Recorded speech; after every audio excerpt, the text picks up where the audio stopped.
Welcome back, folks, to the Jimmy O Show with the Week 9 Players of the Week. I'm here first with the defensive guys, and before I introduce those, let me get a little business out of the way. Please be sure to check out our website, ftwcollective.com. Find out how you can get involved in helping our great Tulane athletes, supporting their mission and their opportunities in name, image, and likeness. And then also the charity sponsor this week, Anna's Place. Anna's Place has been a great partner to us. Done a lot of work with them lately. We just had a Halloween event not too long ago. I think a bunch of you guys made it down there. It was a good time with the kids for that. So with that out of the way, let's get started with the defensive guys this week. We got 3 of the 4 with us. Jarius Monroe, he's too busy for us. Actually, he's in class. But we got Jesus Machado, Jared Small, and Keith Cooper. How we doing, gents? Great. Doing good, man. Doing great. Great to have all of you. Lots of return guests. Although Jared, first time on the Jimmy O Show. We'll take it easy on you, brother. Appreciate it. It's not too difficult. But Zues, we've seen you a few times. Keith, we've seen you a few times. Just looking back on that week, hostile. What thing jumps out to me? East Carolina. When you go through the league, a lot of new members and all that. But East Carolina is probably the team that still has the strongest sort of residual support, like in terms of there's nothing else to do in Greenville, and they pack the stadium. They bring a lot of fans. They got a lot of energy. Hostile environment. How do we handle it on the defensive side of the ball? I thought Memphis was pretty hostile, but going into East Carolina, it was pretty hectic. It was a fun environment to play in. You know, it was something that me personally I really didn't expect, but it was a great turnout. Yeah, guys, that opponent, they come in with a 1-7 record. When you look at all the underlying stats, you look at the players, player by player, you're like, that's not really a 1-7 team. And I think we saw some of that on Saturday. Yeah, they played some quality opponents, actually. They played a lot of high-ranked teams. So, yeah, we knew there wasn't any pushovers. They had a lot of difficult games. But they also have really electric players. Yeah, I thought 47, the running back, particularly, was a good play. We saw him 2 years ago. He and Mitchell had a huge game against us, obviously, and he hard runner, man, big guys. But look, the defensive superlatives in the game. I think after the first quarter, they had some success early, first 2 drives. After that, I think y'all gave up like a total of, it was like 47 yards or something in the last 3 quarters of the game, 74, whatever it was. It was a very low number.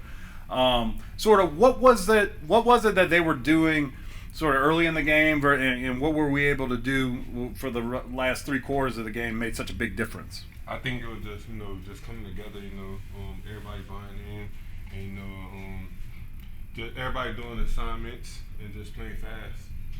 Yeah, they had a great script at first. Once they got off script, we messed them up a little bit. We schemed it up. We all got together, started talking, and we played ball how we know. One thing I see you guys, it's sort of a belief in each other, a belief in what your coaches are doing. And time and again, there's been a few times this season where we've seen that team comes out, they've done a good job with the film, they've kind of put together a script where they have some success, and yet that ability to sort of trust the guys around you and trust the coaching staff to sort of make the adjustments that are necessary to be successful, it has come through over and over again. Is that sort of we kind of what we saw there was okay, y'all came out, you did your script thing, but we know what we need to do, boom, boom, and we follow your lead coach Wood, or was it just a matter of guys just saying, no big schematic changes, it was just sort of a execution thing?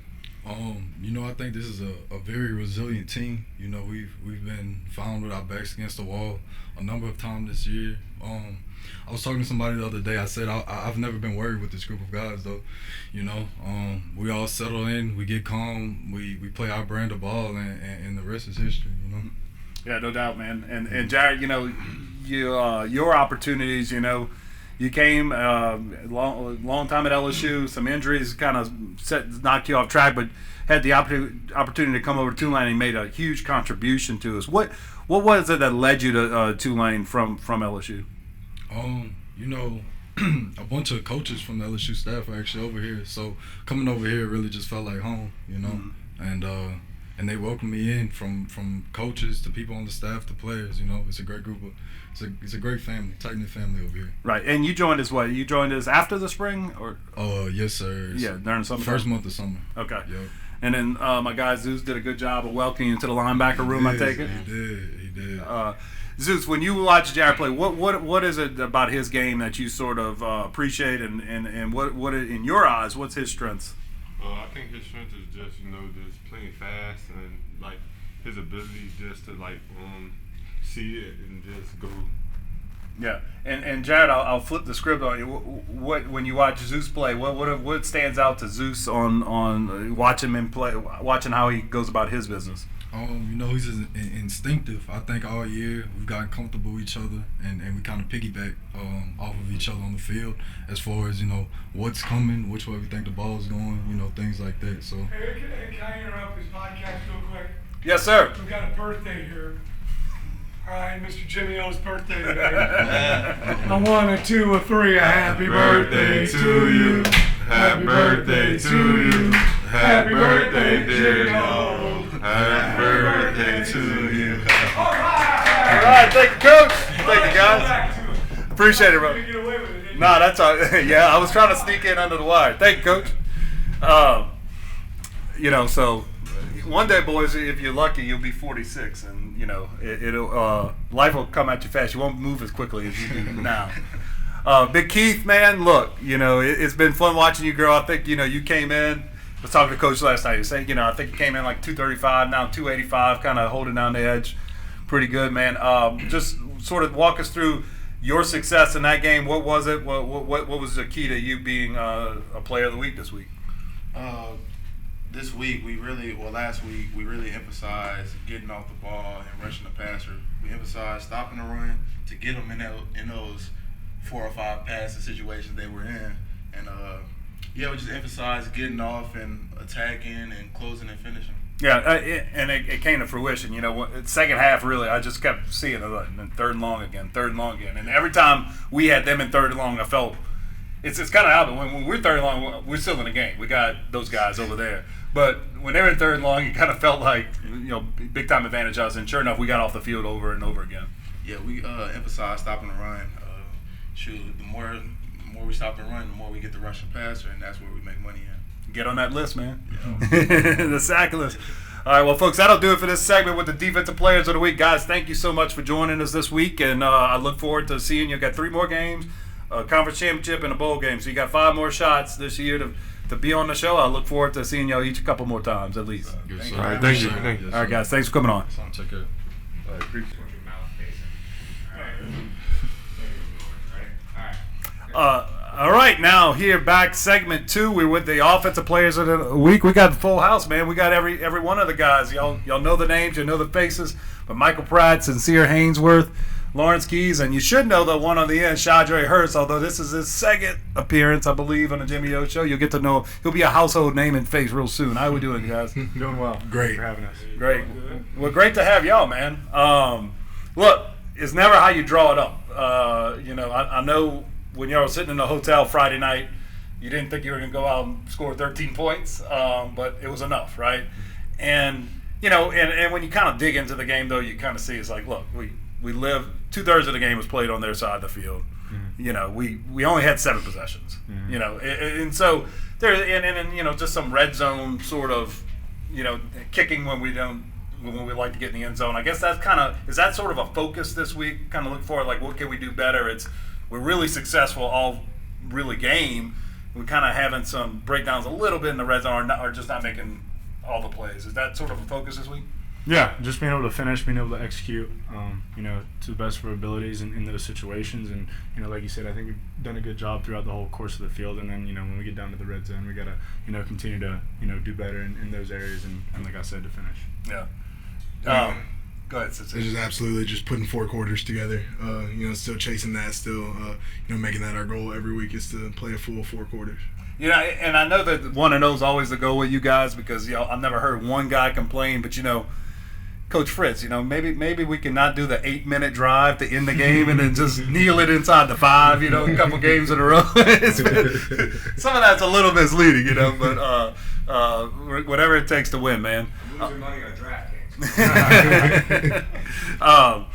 Big Lawrence down there, man. Keys, always reliable. The man with the one touchdown in the game. Work us through that. What did they give us? How were we successful in that play? Just basically had it's 2 reads. That we go through. We have 2 particular routes depending on a certain coverage that they give us, and they gave us a man coverage, and I just ran a whip route, and Pratt seen me deliver the ball, and Sincere and I got Shadre right here protected up front and was able to execute. Yeah, and Shadre, I mean, look, man, huge, literal shoes to fill. Big Prince went down with injury, and you just next man up, redshirt freshman, playing with, 50-year guy on your left, 50-year guy on your right, and just being able to take care of business. What's it been like playing with these veterans and sort of, 3 games now, 4 games in the starting lineup? Yes, sir. It's just been taking it slow, like Sin, everybody's been helping me, Cam, what's his name, Rob, all of them, Josh, just been, making sure I got everything down, it's really just taking it slow, just adjusting, and nothing, just playing. And Sincere, I'll flip it to you, man. Look, the young buck down there. What is it? When you line it up next to Shadre, what is it that you see in him that you see as a strength of his game? Hey, Shadre might be young, but he is a dog. Like 100% dog. He takes extra reps at practice. We've been like you said, Big Prince went down. Shadre was originally the 2. We start thinning out. We got to send some guys to give good looks over to our defense. We can only really run with 2 lines over there. When one guy goes down, someone's got to make up for the reps. And Shadre takes up a lot of those reps, no complaint, no drop off. And he's just really, really dedicated to the game as well. I'll say he's really dedicated on learning what he's supposed to do, learning his keys, execution. Doing the little things right to make sure he can get out there and play with us, and there's no drop off, and there hasn't been. So kudos to you, Shadre. That's awesome. I'm not looking forward to the day that the 3 of you are going to be gone, but I do take some solace in the fact that your protege down there, Sincere, is ready to step up and lead when you leave. So before we get off, we're not going to take too long. We got to talk about our guy here. Special visitor yesterday at practice, Jim Nagy from the Senior Bowl. Michael, how's it feel to be the first player invited to the Reese Senior Bowl this year? Yeah, it's awesome. It's a huge accomplishment, not only for myself, but also to the rest of the guys on my team and the coaching staff, and what we've all been able to do together. So just super proud of everybody involved, and excited for the opportunity. Yeah, I look, you've made us proud the whole time, and really that's kind of like the final thought here. 46 years old today. You saw the happy birthday thing. When you're 23 or 22 or whatever age y'all are, you don't really know what life's going to look at 46. But I've been blessed. Look, Savior, who died for me. I got a family that adores me for the most part. Great coworkers. So much in my life is awesome. But what I gotta say is, you guys, man, look. I was on the sideline as a reporter and all this other stuff for a long time. And Tulane's always had good guys. They've had nice guys. And nice guys were always finishing last, right? Just they weren't success, and I really got to the point. It's like you can't do both in college football. You can't be good character guys, I guess, and have a high level of success. And you guys, I've seen it up and close now for the last 2 years, and you can't. And you restored my faith, I guess, in this game, and in so many ways, and like just the final joy of like being 46 years old is what I've been able to watch you guys do.